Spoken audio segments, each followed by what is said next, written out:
आपण बघतोय की रेस्क्यू सध्या सुरू असल्याचं पाहायला मिळत आहे। मी ज्या ठिकाणी आहे त्या ठिकाणून देखील प्रचंड उंचीवर असं हे ठिकाण आहे आणि एवढीशीच गल्ली आहे, त्यामुळे अगदी जिकरीचं काम आहे। या गल्लीतनं लोकांना खाली घेऊन येणं हे देखील अतिशय जिकरीचं आणि मोठं काम आहे। आता जे आपण ठिकाण बघतोय ते आपण बघतोय पण खूप वाईट परिस्थिती आहे।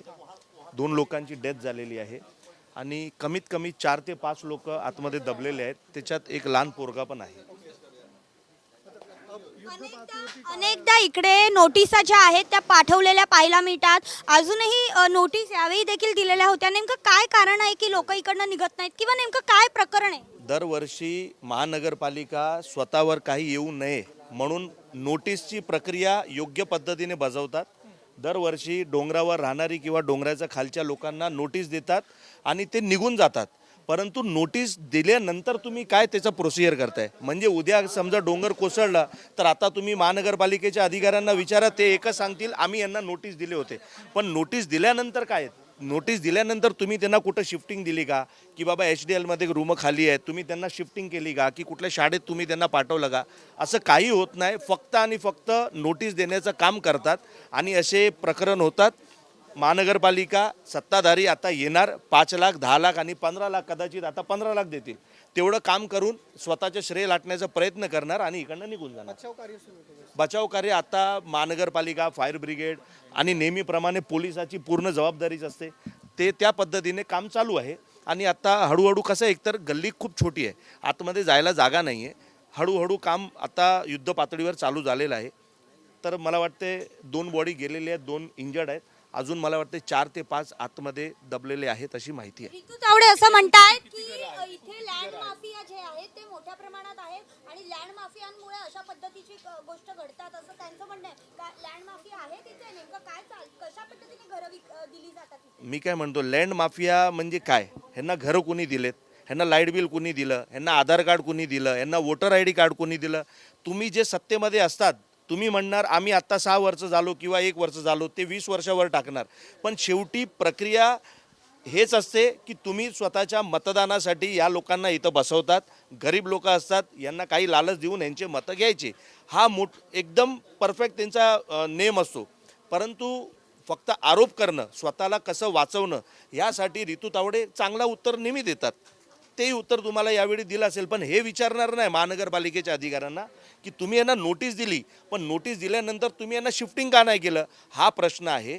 की यांना का इथं राहायला दिलं? धोकादायक होतं, जीव जाऊ शकतो, तुम्हाला माहिती होतं ना, तरी सुद्धा तुम्ही यांना इथं राहायला का दिलं? पत्रकार परिषदेत आयुक्त असं म्हणतात की लोक ऐकत नाहीत, आम्ही नोटिसा दिलेल्या आहेत, जबरदस्तीने खाली करायला गेलो तरी लोक ऐकत नाहीत, असं त्यांचं स्पष्टीकरण होतं।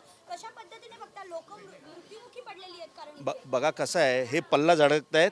मला वाटतं की ज्या दिवशी प्रशासनाने ठरवलं की यांना खाली करायचं आहे, तर पोलीस बळ कसं घेऊन येतात प्रत्येक ठिकाणी? आता मला सांगा, बँड्रामध्ये पोलीस नव्हती का? एवढे घरं ते जात नव्हती, पण खाली केलं ना, त्याच पद्धतीने यांना समजवून की बाबा त्यांचे 20, 25, 30 वर्ष इथे गेलेले आहेत, तर आता आम्ही तुम्हाला इथं राहायला घर देतोय, तुम्ही इकडे शिफ्टिंग करा, तुम्ही शाळेत राहा पावसाळ्यात, असं कुठली तुम्ही योजना दिली तर ते बाहेर जातील ना। बघा मला वाटतंय नुकसान आता तर एक 5-7 घरांवर 6 घरांवर पडलाय, पण हा डोंगर अजून किती घरांवर कोसळणार ह्याची माहिती कुणाला आहे?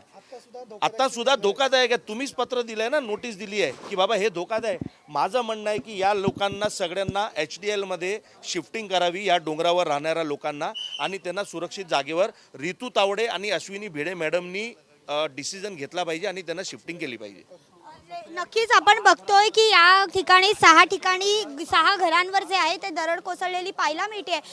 एकंदरीत जर बघितलं तर अत्यंत बचाव कार्य कठीण आहे, कारण गल्ल्या अतिशय छोट्या छोट्या आहेत, वरतून घरं खाली कोसळलेली आहेत, त्यामुळे 6 घरं जी आहेत ती दबली गेलेत। 6 माणसं देखील त्यामध्ये अडकलेली आहेत, त्यातले 2घांना काढण्यात यश आलंय, ज्यांना हॉस्पिटलला नेलंय, ज्यांना मृत देखील घोषित केलेलं पाहायला मिळतंय। मात्र या सगळ्यामध्ये पुन्हा एकदा प्रश्न हाच येतो की मुंबईमध्ये लोकांचे जीव इतके खरंच स्वस्त झालेले आहेत का? कारण अत्यंत आपण बघतोय की अत्यंत अनेक वेळेला सांगून सुद्धा महापालिका प्रशासनाकडनं कोणतीही कारवाई होत नाही असा आरोप इथले लोक करतात. आणि या ठिकाणची परिस्थिती जर बघितली तर अत्यंत दाटीवाटीने अशा या वस्त्या आहेत. त्यामुळे अक्षरशः लँड माफिया असतील किंवा मुळात प्रश्न देखील असे विचारले जातात की पाणी कसं मिळतं यांना, लाईट कसा मिळतो यांना, ह्याच्यावर देखील बंदी आणली तरी अनेक गोष्टी कमी होतील. हा देखील प्रश्न मुळात आहे की लाईट आणि पाणी ह्या दोन गोष्टी मूलभूत आहेत, यात कशा मिळतात. या सगळ्या अनधिकृत खरं तर वस्त्या आहेत आणि अनधिकृत पाण्याच्या लाईन सगळ्या आहेत. इथे आपण बघू शकतो की कशा पद्धतीने सगळ्या गोष्टींच्या जाळ्या ज्या आहेत वाहिन्यांच्या त्या झालेल्या आहेत. यामध्ये पाणी आहे, त्याचबरोबर लाईटच्या जाळ्या आहेत. आणि हे सगळं असताना वरती अनधिकृत घरं आहेत. एकीकडे तुम्ही पालिका म्हणून नोटीस देता, दुसरीकडे अशा पद्धतीच्या नळ जोडण्या देतात. आणि ज्या वेळेला कारवाई करण्याची वेळ येते त्यावेळेला जसं मनसेचे भानुशाली म्हणाले की बँड्रामध्ये जमीन जेव्हा रिक्लेमेशन करायची होती त्यावेळेला देखील तुम्ही पोलीस बळ केलात. आता रेल्वेची जमीन खाली केली तेव्हा देखील पोलीस बळाचा वापर केलात. मग या ठिकाणी पोलीस बळाचा वापर करता येत नाही का?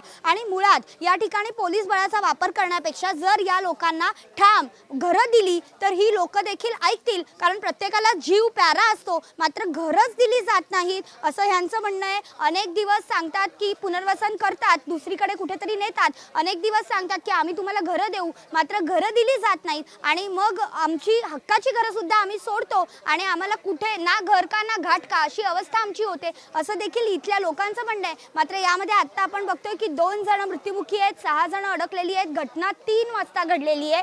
3 ते आता जवळपास 7 वाजून गेलेले आहेत. 4 तास होऊन गेले त्या सगळ्या घटनेला. अजूनही लोक निघतात. आपण बघतोय एनडीआरएफ करतायत काम. सर काय सांगाल कशी परिस्थिती आहे सध्या?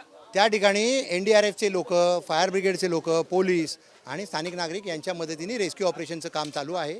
फक्त ती नॅरो गल्ली आहे त्याच्यामुळं थोडंसं त्याच्यामध्ये अडचणी येत आहे. परंतु कमीत कमी तिथं 100 ते 200 लोक ते आपले वेगवेगळ्या टीमचे, पथकांचे आणि आणखीनही बाहेर वेगवेगळे, त्या व्यतिरिक्त पोलीसचे आणि इतर सामान्य नागरिक असे सगळे मिळून रेस्क्यू ऑपरेशन सुरू आहे. 2 मृतदेहांना आतापर्यंत बाहेर काढलेलं आहे. त्यांना राजेवाडी हॉस्पिटल या ठिकाणी पाठवलेलं आहे. त्याचबरोबर 1-2 जखमीसुद्धा त्या ठिकाणी गेलेले आहेत आणि आतमध्ये 3 ते 4 आणखीन लोक असण्याची शक्यता आहे. नाही, जे काही इमिजिएट एरिया आहे तिथले काही लोक आम्ही खाली केलेले आहेत. काही घरातल्या लोकांना विनंती करून आणि पोलिसांनी आणि कॉर्पोरेशनच्या लोकांनी विनंती करून त्यांना बाहेर काढलेलं आहे. त्याबाबत नागरिकांना समजावून सांगून प्रयत्न चालू आहे. साधारण किती टक्के हा संपूर्ण बचाव कार्य झालेला आहे? आतमध्ये किती लोक नाही, आता ते प्रत्यक्षात पूर्ण होत नाही तोपर्यंत सांगता येणार नाही, परंतु अजून 3 ते 4 लोक असू शकतात.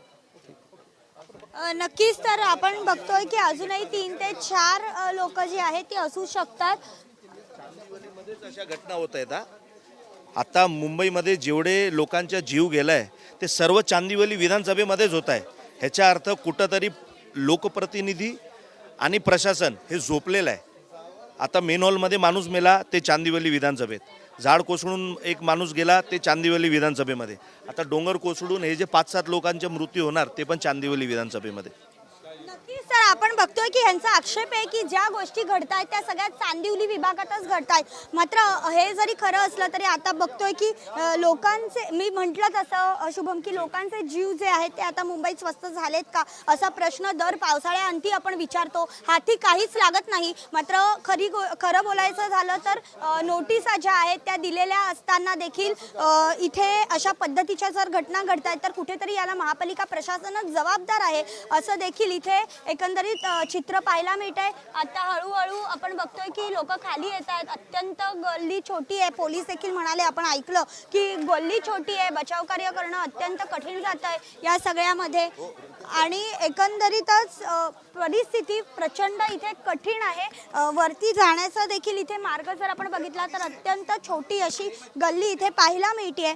लोक आजूबाजूला जमा झालेली आहेत, आजूबाजूला घरं देखील आहेत. यातून मार्ग काढायचा आहे. बरं, या सगळ्यामध्ये एक लहान मुलगा अडकल्याची माहिती देखील मिळते. त्यामुळे हा नेमका लहान मुलगा किती वर्षांचा आहे याची माहिती अद्याप मिळू शकत नाही आहे. कारण जे आपण जिथे उभे आहोत तो डोंगराचा खरं तर पायथा आहे आणि त्याच्या वरती देखील प्रचंड मोठ्या प्रमाणामध्ये वस्ती आहे आणि हे जे झालेलं आहे हे डोंगराच्या टोकापाशी झालेलं आहे, त्यामुळे इथून जाणं हेच कठीण आहे. पोलिसांनी पूर्ण रेस्ट्रिक्शन केलेलं आहे. इथून आपण वरपर्यंत जाऊ शकत नाहीये, कारण वरती गेलं तर आणखीन गर्दी होणार आणि या गर्दीमधनं त्यांना बचाव कार्य करायला अधिक कठीण जाणार. त्याच्यामुळे खालपर्यंत आपल्याला इथे थांबवून ठेवलंय पोलिसांनी. मात्र या सगळ्या वस्त्यांमध्ये आपण बघतोय की छोटी छोटी बाळं घेऊन हे लोक जे आहेत ते बाहेर पडताना पाहायला मिळत आहेत. सगळी लोक जी आहेत ती इथली घाबरलेली आहेत. अनेक आजूबाजूची जे जागा आहे तिथली त्या लोकांनी घरं जी आहेत ते पोलिसांनी विनंती करून खाली केलेली आहेत आणि अजूनही